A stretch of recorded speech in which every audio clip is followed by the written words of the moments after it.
You lie in your bed.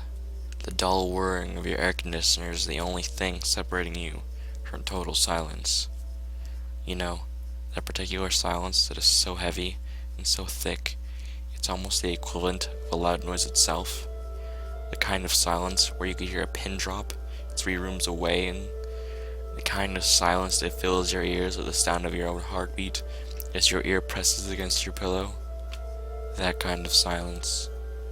The dull whirring is the only noise you can hear, a noise that typically goes unnoticed until it is the only noise present. It's comforting, whether you realize it or not, a sort of white noise. But suddenly, your room is back at the temperature specified on the thermostat, and the whirring comes to a stop as the vent makes a dull clang. To your misfortune, you're not yet asleep, and the silence sets in. You should be comforted by the knowledge that you could hear anything and everything in your surroundings, making up for the lack of vision provided by the darkness. But you aren't.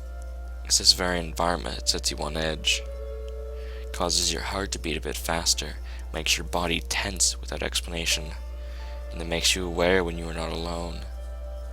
But you are alone, right? You've been laying there with your eyes closed for almost 15 minutes now, and you made sure everything was normal in your room before you turned off the light. You're a smart one. All those Facebook quizzes you took have just reinforced what you already know. If you were in a horror movie, you'd survive until the end. You even made a carefully laid out plan of what you would do in any of the situations you've read about on creepypasta.com. But that stuff is just nonsense anyway, right? You aren't scared, or at least, that's what you keep telling yourself. But wait, what was that? Was that the rustling of fabric? But you didn't shift in your bed, or make any movement at all. Did you make that noise? No, you couldn't have. You're paralyzed in your bed, stiff with an unease that was not present until these very moments. You must have imagined it. You must have. You roll over to face the wall, out of sight, out of mind. If there's something in the room with you, you will just have to accept the fact that you were much too tired to deal with it at this moment. You're still stricken with uneasiness as you hear rustling again. This time, the rustling is accompanied by a soft thud on the ground. Your heart seizes in your chest. Did you really just hear that? No. No. You just got yourself worked up about nothing.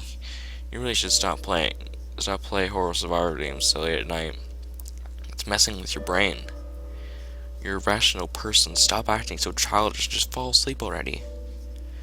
You close your eyes tightly, silently hoping sleep will whisk you away soon.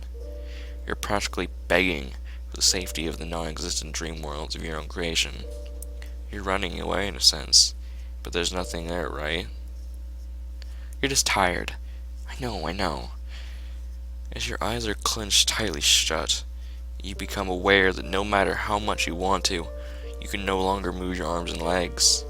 Come on now. You really letting this get to you? What are you, 12 years old? Suck it up already and fall asleep already. Now, more tense than ever, that unnerving sound echoes across the room again. The rustling of fabric, followed by a soft thud on the ground. Unwittingly, you're holding your breath now, eyes shut, as tightly as possible. You have a childish urge to pull a blanket over your head. You're imagining it all. It's all in your head. I thought you were better than this. The heart is pounding in your ears now, and your heart is pounding loudly in your ears now, but not loudly enough to drown out the now repetitive sound approaching it from across the room. What is that rustling?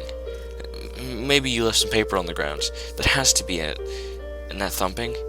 Probably the cat, the dog, or something. They probably ran in while you weren't looking before you closed the door. Yeah, you're just paranoid. The noise is now within a foot of your bed, and with your back to it, you don't dare turn around to investigate. Not that it'd do much good. The only light in your room is the dull glow of your cell phone on the nightstand next to you. You plugged it in before you rolled into bed, remember? But you don't dare turn around and look. There's nothing there anyway. Minutes that feel like hours pass as you face your wall, stiff as a board, unable to will your uncooperative body to move. You haven't heard the noises in a while now, not since it reached the edge of your bed. You know there's nothing here, you silly. It's the silence. It's messing with you. You really should have turned on some music or something before you went to bed. Oh well, maybe next time.